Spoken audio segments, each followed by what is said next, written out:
trito bursam ekada danar ujamyam vicharan mrigayam vane mrigan anugata shranta shuditas tursito bursam. Is that 2 or 3?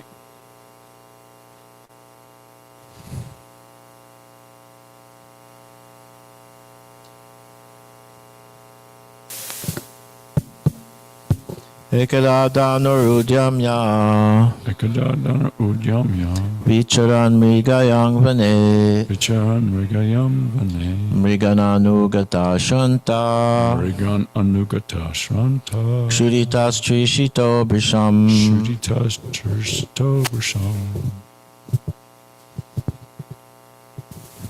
Ekadadana Udyaman Ekadadana ujamya Vicharan Mrigayam Vane mrigayam Mrigan Anugata Shanta mrigan anugata shranta Shutitas Trishto Bristam shuditas tursito bursam.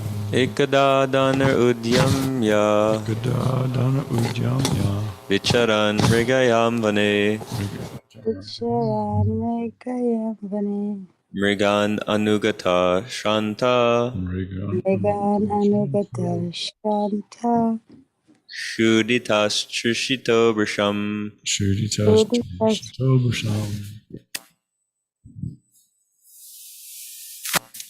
Ekadadanir Udamya Ekadadana ujamya Vikaran Mrigayam Vane vicharan mrigayam vane Mrigan Anugata Shanta mrigan anugata shranta Shuditas Trishto Brisham shuditas tursito bursam. Ekadadana Udyamya Ekadadana ujamya Vicharan Mrigayam Vane vicharan mrigayam vane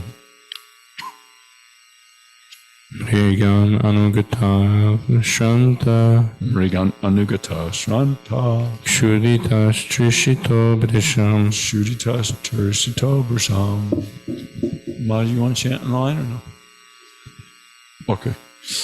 And text 25, Jalasayam achakshana pravivesha tam ashramam dadarsha munim asinam shantam milita lochanam ekada. Once upon a time, Danu, arrows and bow, udyamya, taking firmly, vicharan, following, mrigayam, hunting excursion, vane, in the forest, mrigan, stags, anugata, while following, shranta, fatigued, kshudita, hungry, tursita, being thirsty, brisham, extremely, jala ashayam, reservoir of water, achakshana, while searching for, pravivesha, entered into, tam, that famous, ashramam, hermitage of Samiki Rishi, Darsha, saw, munim, the sage, ashinam, seated, shantam, all silent, milita, closed, lochanam, eyes. The translation. Once upon a time, Maharaj Parikshit, while engaged in hunting in the forest with bow and arrows, became extremely fatigued, hungry, and thirsty while following the stags. While searching for a reservoir of water, he entered the hermitage of the well-known Samika Rishi, and saw the sage sitting silently with closed eyes. Purport. The Supreme Lord is so kind to his pure devotees that in proper time he calls such devotees up to him and thus creates an auspicious circumstance for the devotee. Maharaj Parikshit was a pure devotee of the Lord, and there was no reason for him to become extremely fatigued, hungry, and thirsty, because a devotee of the Lord never becomes perturbed by such bodily demands. But by the desire of the Lord, even such a devotee can become apparently fatigued and thirsty just to create a situation favorable for his renunciation of worldly activities. One has to give up all attachment for worldly relations before one is able to go back to Godhead. And thus, when a devotee is too much absorbed in worldly affairs, the Lord creates a situation to cause indifference. The Supreme Lord never forgets his pure devotee, even though he may be engaged in so-called worldly affairs. Sometimes he creates an awkward situation, and the devotee becomes obliged to renounce all worldly affairs. The devotee can understand by the signal of the Lord, but others take it to be unfavorable and frustrating.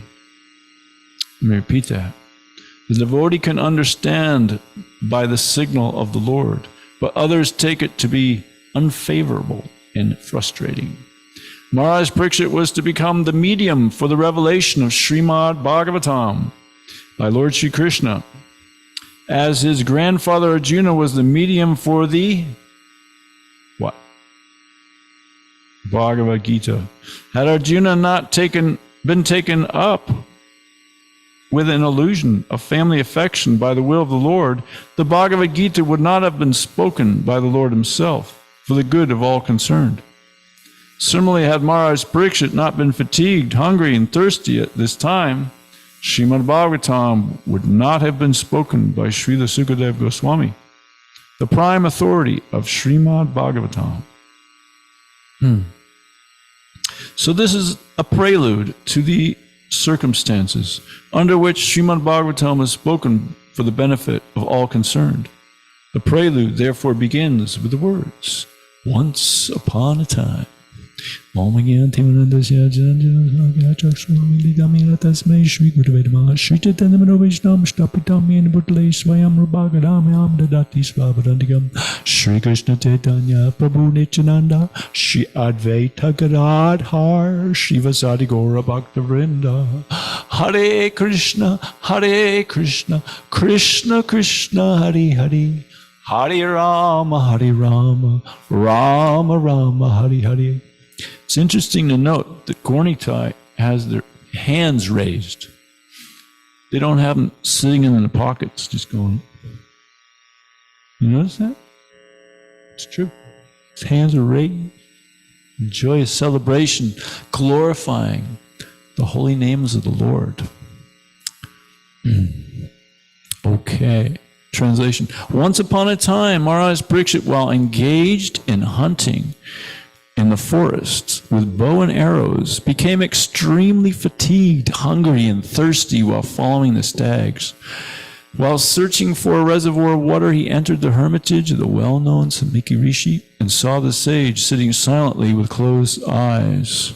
So Prabhupada is one of the main themes, if not the main theme, within this purport, is that Krishna makes arrangements to get what he wants done, like putting Arjuna in family illusion, so that the Bhagavad Gita can be spoken and understood by us in illusion people. So we can relate, so it all becomes clear. So similarly, here we have Maharaj Parikshit.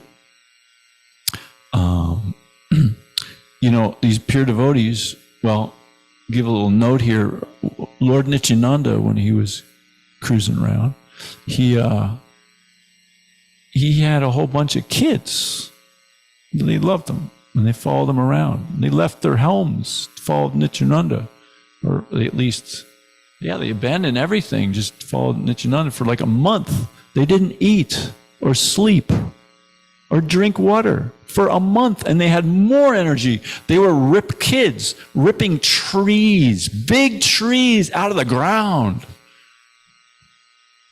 We're talking empowerment. So for a totally pure devotee as Maharaj Parikshit to experience extreme fatigue, hunger, and thirsty is just like Arjuna, Krishna's dearmost friend, or one of his best friends, just for him to get an illusion is kind of strange. So many things these great souls, under Krishna's arrangement, do for our benefit. And here's another sample of that. Can anybody think of anything else? Anybody else where Krishna, what also states in here, that Krishna makes these arrangements, maybe not so much for Arjuna, but for Maharaj Parikshit, it's referring to that if somebody's, I don't want to say he was attached materially, but it states in here that Krishna makes arrangements for someone who's favorable for his renunciation, so he can go back home to Godhead. So, which one? Bali Maharaj, yes. That's a great one. Yeah, he was conquered the universe. Got everything, just sitting on Indra's throne, I do believe, if I'm not mistaken. Just got it all, feeling really great. Wow. Good opportunity to forget Krishna, actually.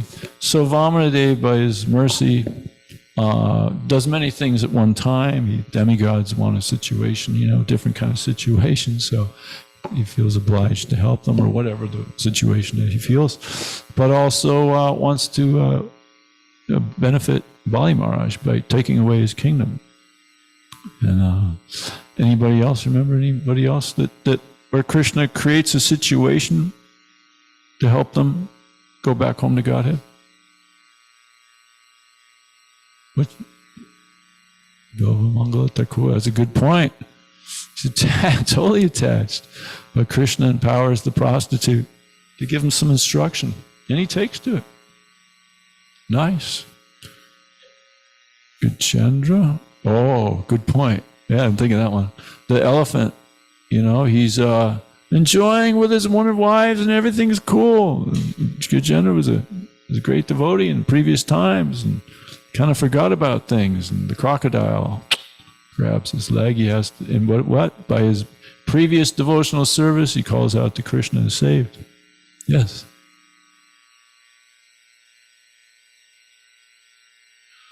Judd Bharat. Yeah. Yeah, Judd Bharat is it. What's that?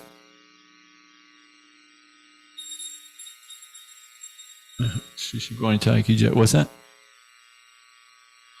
But it's interesting to note that you bring that up, because it's a good point, because Judd Bharat arranged for himself to not get attached.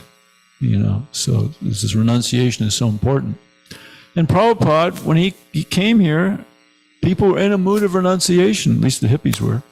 They were in a mood of renunciation, so they quickly took to it. Stated that this feeling of, if you're, what is that verse, Bhagavad Gita, I think is 244, right? Those who are too attached to material sense enjoyment, the resolute determination for devotional service does not take place. I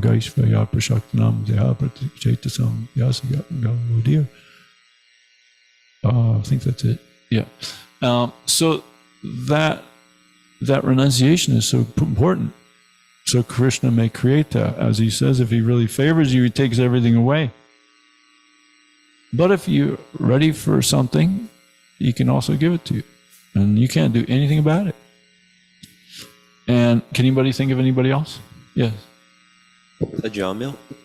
Ajamil. How did Krishna take things away from him and put him in a spirit of renunciation? Well, he became so illusioned with this prostitute, but then at the end, he calls out to Krishna. Yeah, due to his previous benefits. And yeah, that's a good point. Krishna is definitely saving him. And then gives him an experience, right, with the Yamadutas, to where he immediately gives up completely family life. And he's got a little kid too, just left, because it's quite a unique experience. That's great. And I was thinking of Maharaj Chittaketu. Chittaketu made a lot of spiritual advancement, was given a position as leader of the Vidyadharas, I think, something like that. And Krishna put an arrangement for him because he made an offense to Shiva, a so-called offense to Shiva. Parvati Devi did not appreciate that and cursed him to become a demon. you can imagine millions of years of more years in the material world going around with Vidyadharas, but Krishna made an arrangement for him to get, go back home to God in a much quicker time. So he ends up getting killed by Indra. And he's wanting to get killed by Indra because he knows that the plan of the Lord. Here it's stating, he was not at all. When he was cursed by Parvati, can you imagine you go down and become a demon? Take birth in as a demon. Yeah, that would be like hardcore if you're like a karmi, or maybe you'd like it, I don't know. But anyways, the point is that he was not at all disturbed. Not at all disturbed. He saw this as a favorable indication of the Lord, and therefore was not disturbed. Now you take away a karmi's money, you take away a karmi's family, you take away a karmi's health, and they get very upset. I see them upset all the time. They come to my table at Mount Rushmore. Older people, Yeah, I just got diagnosed with cancer, or my husband, just left me, and they admit I'm extremely angry, And my father, when my mother, his wife, left the planet, he went to meetings with people that have lost their loved ones, to help to get over it. And he said everybody got resolve, except for one person who didn't believe in God.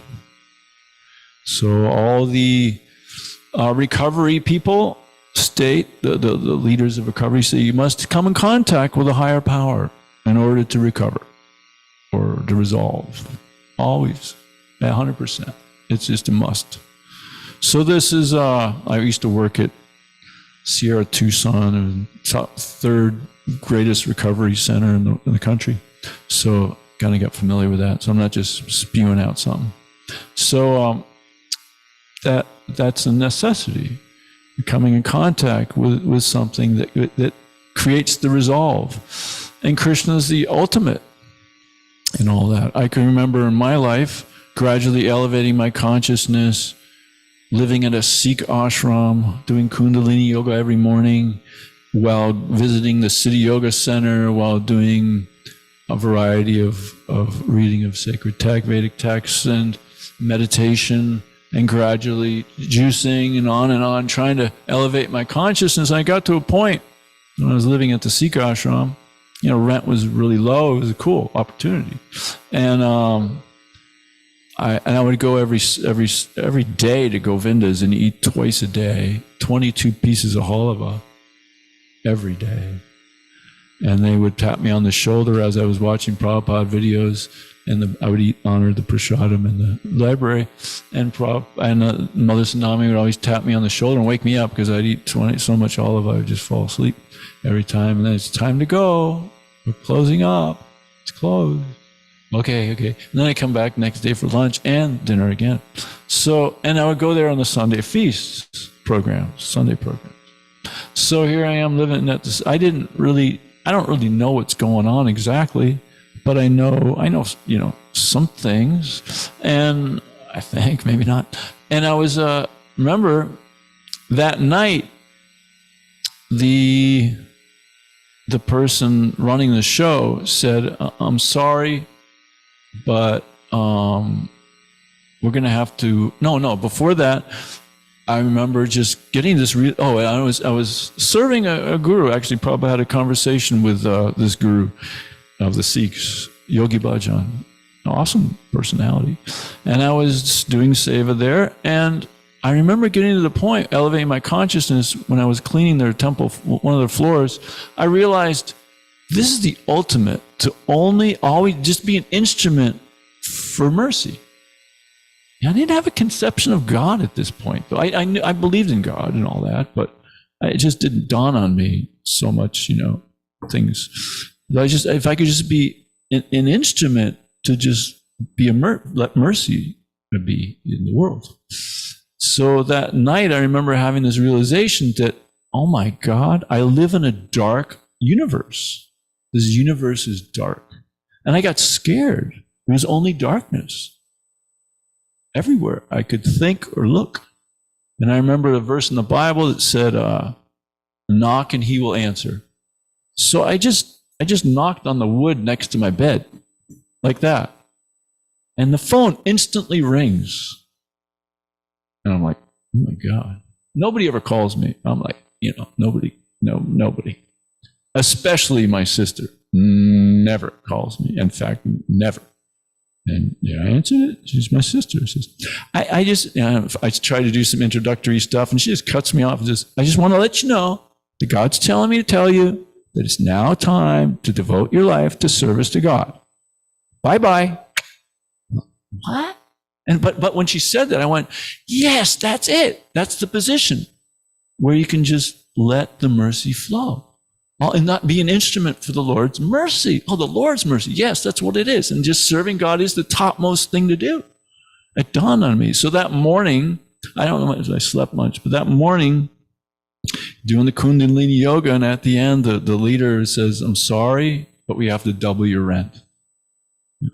Double rent? That's a lot of money.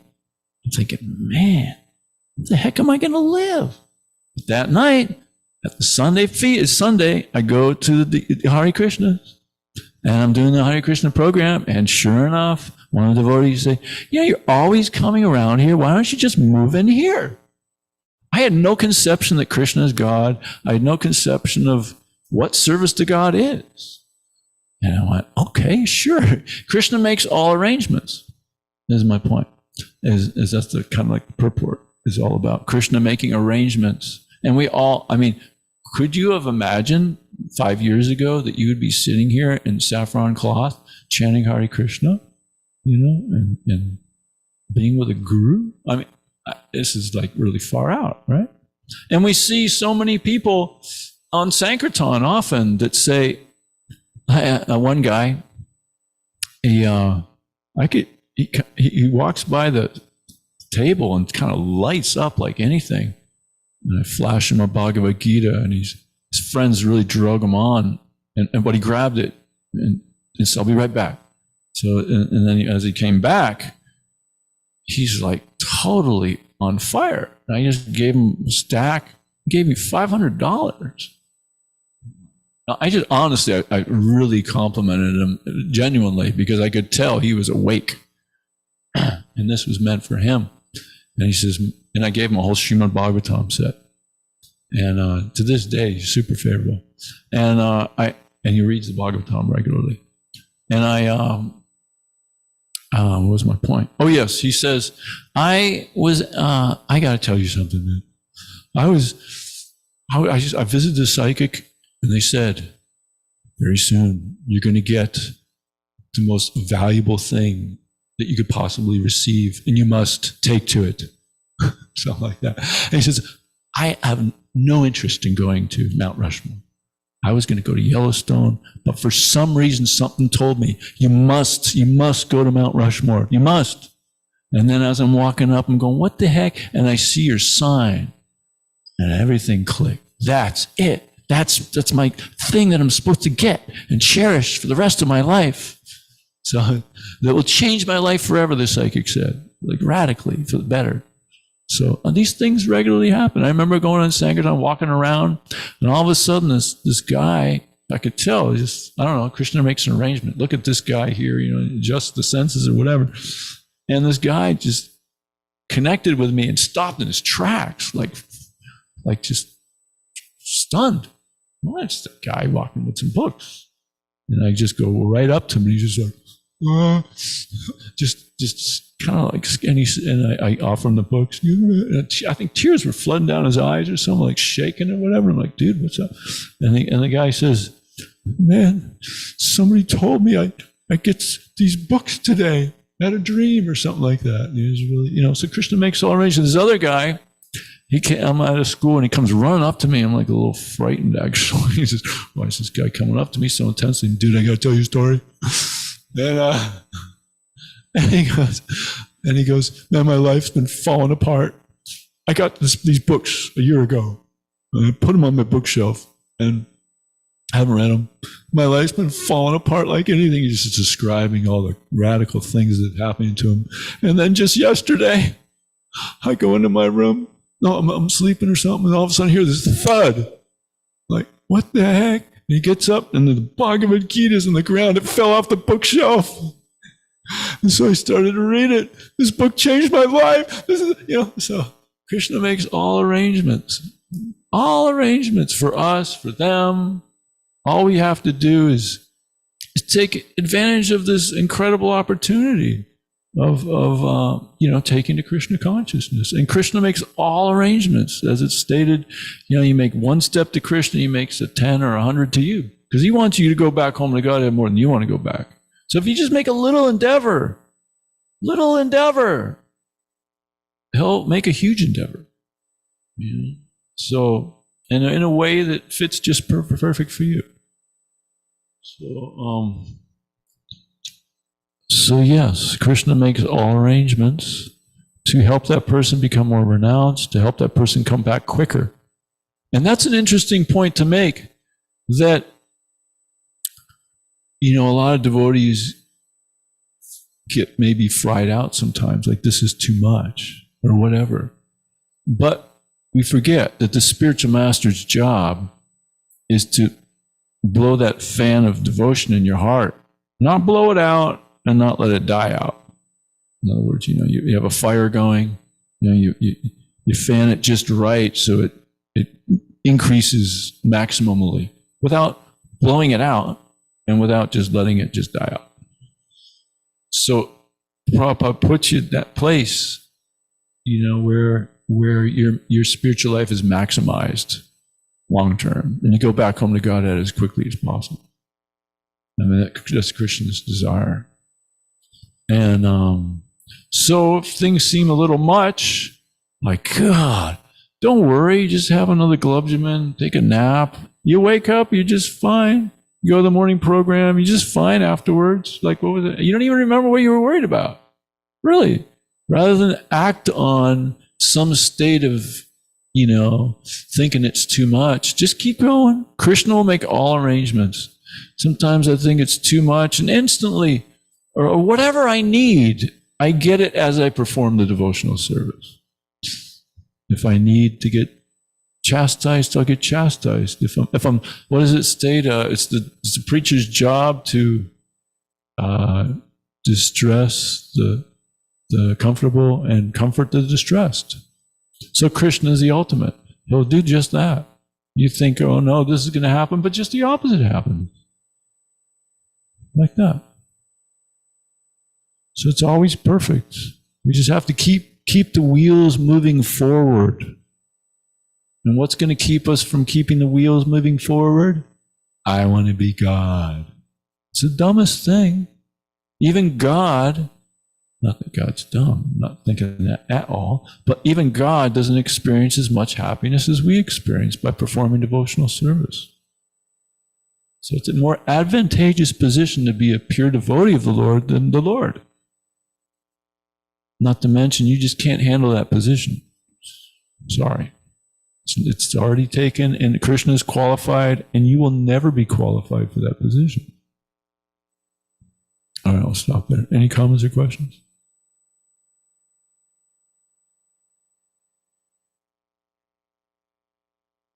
We go to, yes, Prabhu.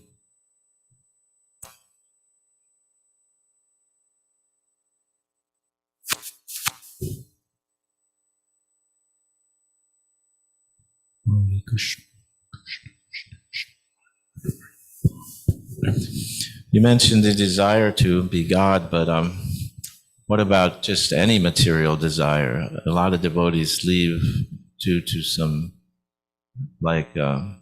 long-term festering material desire that they finally decide. They say, yeah, this is too much, and then they decide to pursue that, some particular material desire. Maybe, they think they'll come back to devotional service after some time, after having done that. Yeah, good point. Can you elaborate more on that? Can you say something about that, how that desire can carry us away and maybe change our life? Yeah. Good. Let's say I want to, we can dovetail everything in Krishna consciousness. So, pursuing something that you can dovetail in Krishna consciousness. I remember I knew nothing about anything, but when I was 14, I loved hiking, climbing mountains. We got a 10,000-foot mountain outside my backyard, and I could just move there. And wow, I've been used to hiking like 600-foot hills where I come from. Like 10,000. This will be great. But then I thought, oh man, I got to serve God. So I thought, well, there's probably somebody up on the top that hasn't heard the holy name of God. So I didn't know anything about it. For some reason, I knew I could chant the name Christ at the top of the mountain, and then I'm serving God. I mean, it's pretty, and I thought, man, that's pretty cheesy. But at least something, right? At least something. So, sorry, Krishna. So, we can dovetail everything in Krishna consciousness. But the intelligent being is going to check in with the spiritual master if he's going to adjust anything a little radically first. And he's going to follow that instruction. If we read the books, if we study this, we'll see that that's the way to go.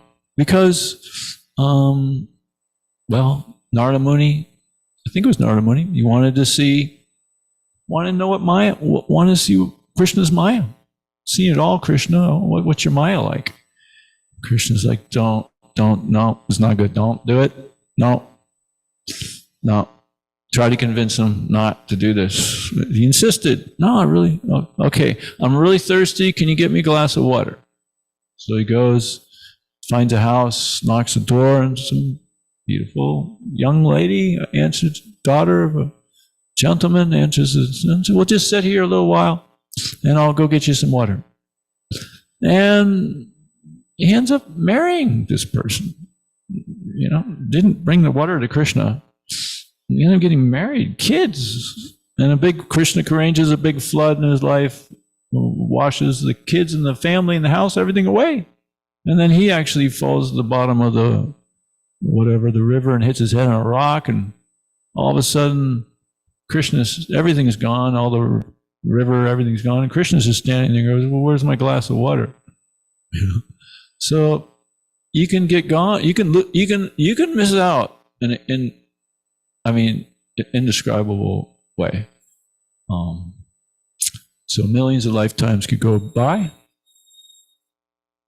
And so serious wasted time. And that's a sign of a pure devotee, somebody intelligent. He doesn't want to waste time. And you could consider, okay, maybe we're 500 years before Lord Chaitanya is expected to arrive. I could take a little delay here, and then I'll cook up with Lord Chaitanya. But the next time Krishna comes around is 428 more thousand years. And he comes this time with a sword and slays almost everybody. And in the meantime, between that time, we have mothers eating their own children to stay alive. And it gets extremely bad.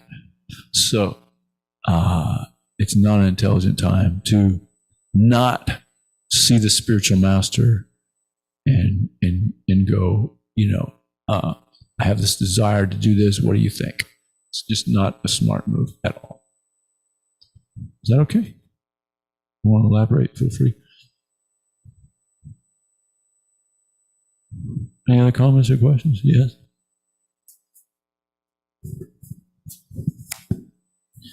You were saying that you had a realization that I need to be like a flow of mercy, and then realize I need to be a flow of mercy for the Lord. And I think that's like the whole idea of this whole movement is to be a flow of mercy for the Lord. But in order to be a proper flow of mercy, then we have to be working correctly, meaning I have to chant attentively. I have to read every day, and I have to do these things, mainly starting with the chanting. So how can I actually do that so I can have an impact? But I wake up this morning and I'm just so egged out and tired that I'm not even able to chant. So how how do I get to that level of being a flow of mercy?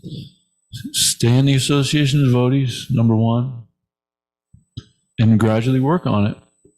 Stay with the program. Don't do extra. I'm going to stay up for an extra hour and just talk about all kinds of things and get to bed at 11. I'm going to do not a 6-hour kirtan, I'm going to do a 17-hour kirtan and get to bed at 3:30 a.m. And I'm going to go somehow do my job for tomorrow. Just stay with the program. Program's perfect. Maharaj is expert. Stay with the program. Have faith in Guru and Krishna. And then you get the mercy. Only by the mercy will you be able to do all this. So just like the eagles, they fly and they catch these drifts. They hardly work hard at all. The wiser ones, they catch the drifts. So if you read this regularly and make the smart decisions, you'll catch the mercy flows. How you'll gradually learn where they are and how to stay fixed on that, where you get a constant supply, fresh, blissful spiritual energy that just enlivens you regularly, just like a spring bubbling up constantly from the heart. And you just quickly go back home to Godhead effortlessly and blissfully. And so doing extra or less will counteract that. And work at it. You got to work at it. Don't think it's just going to happen. You got to work at it. You really have to work at it. Just like you want to win a gold medal in the Olympics. You know how hard they work?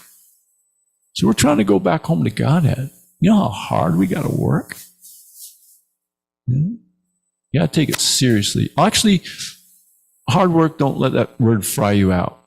But be sincere. Sincerity is the only real qualification to make it, just to be sincere. So just try to cultivate your sincerity, be really sincere, and plug away.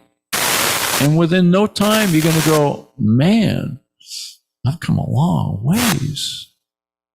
Yeah. And then you'll be able to help other people get out of that whatever consciousness you describe and move on and clear it all out. I'll tell you what helped me a lot. I realized when I was new how completely messed up I was. And all I could see pretty much is darkness, but I knew that there was a light at the end of the tunnel. But honestly, you could barely see that end of the tunnel. So I just, like a donkey puts his blinders on, or the master puts some blinkers, I put my blinders on myself. And I just said, I'm going to just apply myself 2 years down the road. I'm going to be thankful I do this. And sure enough, I did it like that. I never missed a minute of a morning program. And that kind of thing. That's a big part of it. It's part of being sincere, right? Never miss a minute. And if you ever, for some strange reason, miss a 30 seconds, you make it up. Diligently. Same with everything. And that's sincere. So from that, not that I'm great or anything, but that's how you get the mercy. And that stuff clears out. With the mercy clears it out. So that's one way to go. And not consider anything other than just doing the program for minimum 2 years. I mean, I made some longer term goals, but I remember at the beginning, I would stay with it forever, but the main thing is just to get through that time. You ever feel like that? Put your head down, start plugging away. Sure enough, right away you get the mercy. Don't think that the mercy's not there. We're not God. Krishna is God. That's the only thing. You just have to admit, I am not God. And God does exist. And then plug away and you get the mercy. It's that simple.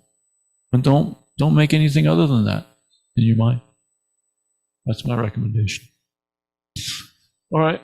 I think we got to stop here a little bit over. Srimad Bhagavatam Ki Jai. Srila Prabhupada Ki Jai.